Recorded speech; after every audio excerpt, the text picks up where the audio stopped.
There was a time when I'd send out proposals and immediately start second-guessing myself. Was that number too high?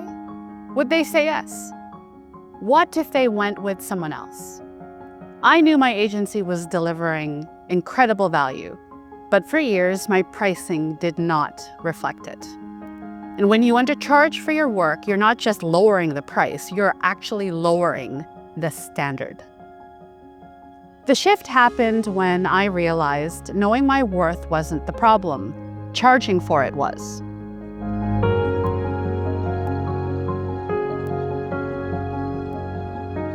Hi, kumusta?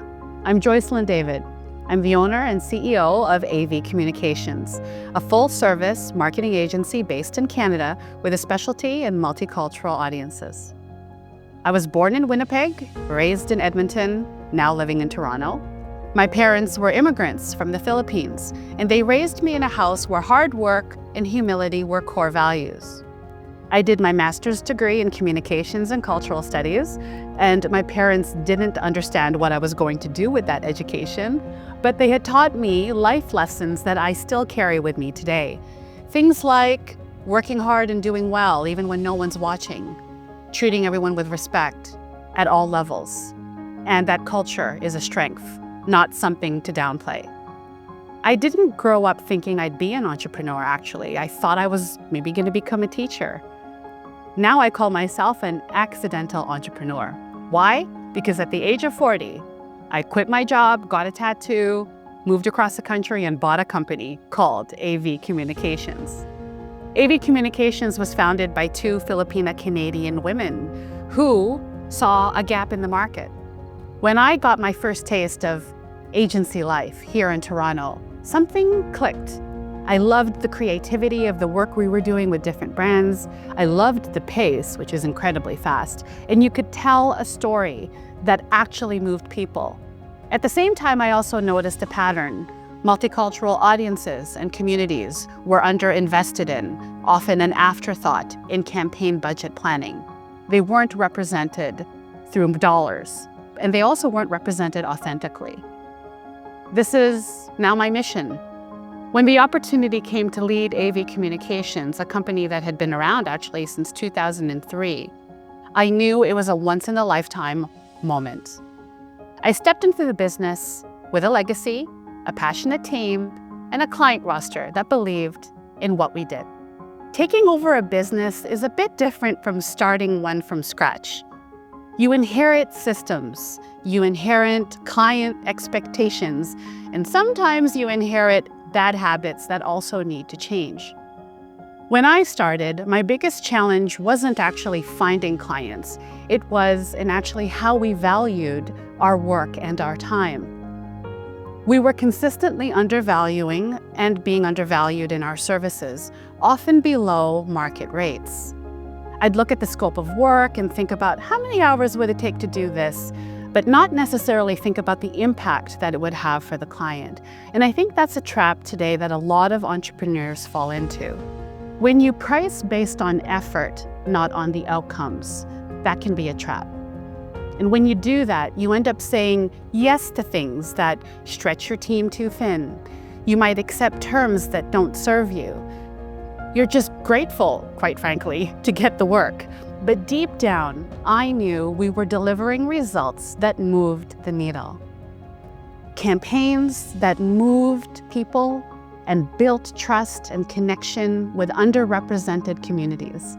That's worth way more than billable hours. Fast forward 6 years later, and we now charge premium rates because we deliver a premium result.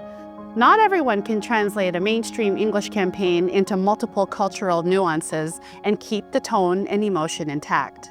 My aha moment came early.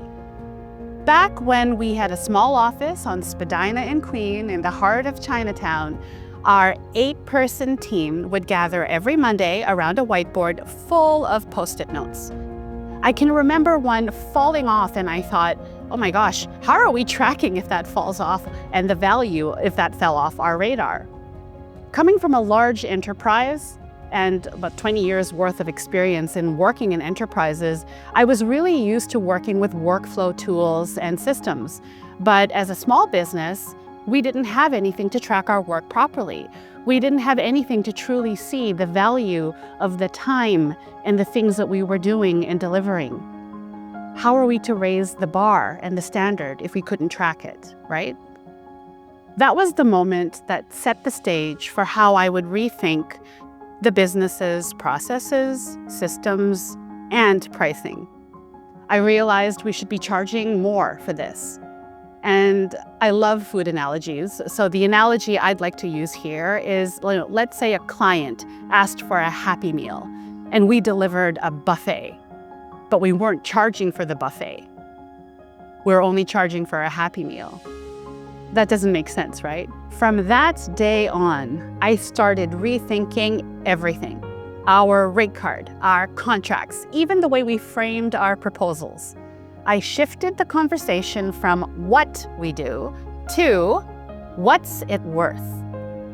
I told my team, we are not here to play small. This was also when I started to revisit how we worked with TD, our financial advisor. That was a turning point on its own. They didn't just offer us commercial business account operations, which is awesome, by the way. They sat down with me to talk about managing risk, financing growth, and most importantly for entrepreneurs, cash flow. Those conversations helped me see the numbers differently.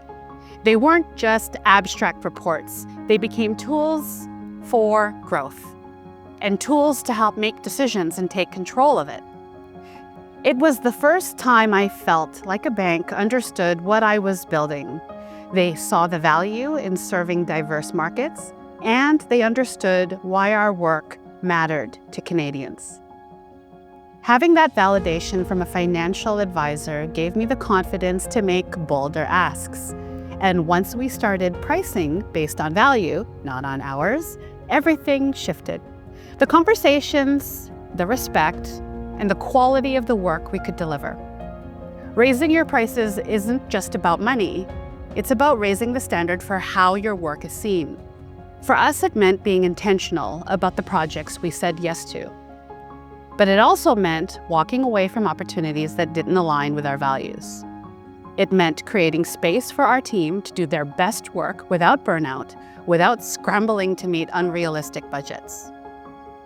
I also noticed something. When you set clear value, you attract clients who respect it. They don't haggle over every line, and they trust your expertise. They give you the creative freedom to do what you do best, and it's a ripple effect. Better work equals better partnerships equals better results. If there's one thing I've learned, it's that confidence compounds like interest. The more you practice standing in your worth, the easier it gets. And for me, that looks like surrounding myself with mentors and peers who've been where I want to go, investing in my team's skills so that they're ahead of the curve, staying deeply connected to the communities we serve. Because our work only matters if it's rooted in real insight and respect. It's one of our core values at AV Communications. Growth is not a straight line. And there were moments I wondered, did I make a mistake by raising rates? There were proposals that didn't get a yes. But here's the truth. When you lose the wrong clients, you make room for the right ones. And I can't overstate the value of asking for help. That's why I treasure our relationship with TD. They weren't just there to help me set up banking. They sat down with me, walked me through options, helped make me smarter, and helped make smarter financial decisions too. That kind of collaboration makes really all the difference. So here's my advice. Find financial advisors who understand your goals and share your values, because sometimes we don't know what we don't know. And having the right people in your corner or at your table, that's how you scale with confidence. I want the next generation of women entrepreneurs, especially women of color, to skip the years of undercharging. Know your worth and then charge it, because the sooner you do, the sooner you can build a business that sustains you, your team, and your vision. I know it's scary at first, but the more you do it, the easier it becomes. Embrace that fear. Before you know it, you're moving with confidence. Because remember, pricing at your value is not about arrogance, it's about alignment. It's about making sure the standard you set reflects the quality you bring.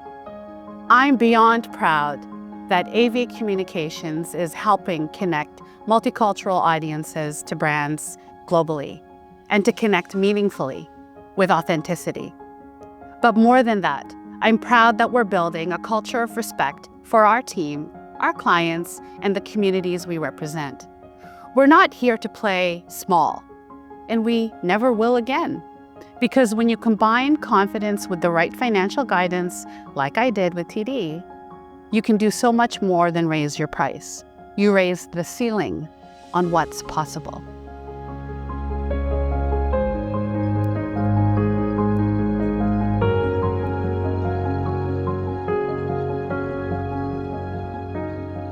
The best insight I got for supporting the decision to raise my prices came by looking inside out first. Understanding your own data first and benchmarking it against external data was what I did. I had looked at our rate card from when we were first formed in 2003 and realized that we hadn't raised our prices in 10 years. That internal data point was enough for me to start digging deeper to examine what were the external rates in the market. My advice would be to look at insights in your own data first before looking outside, because you'd be surprised what you could find when you start looking.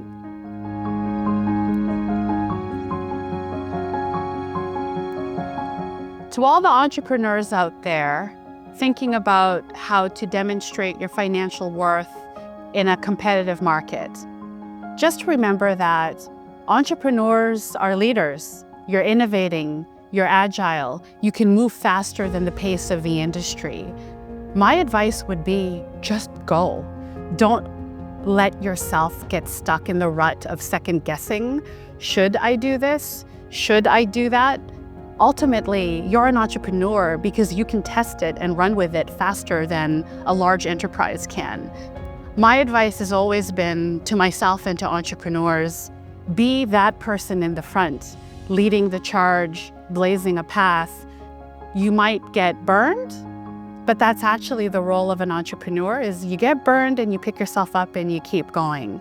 And I think that struggle to get it perfect is actually a difficult thing that we struggle with. And there is no business model that's perfect when you're an entrepreneur. There's just progress, one step at a time. So for entrepreneurs struggling, that is the struggle, but that is the journey. And that's what makes all of us unique. I would embrace it and get comfortable being uncomfortable. And ultimately remember that entrepreneurship is the best role, and I think the best role that we can give as Canadians for innovation and for resilience.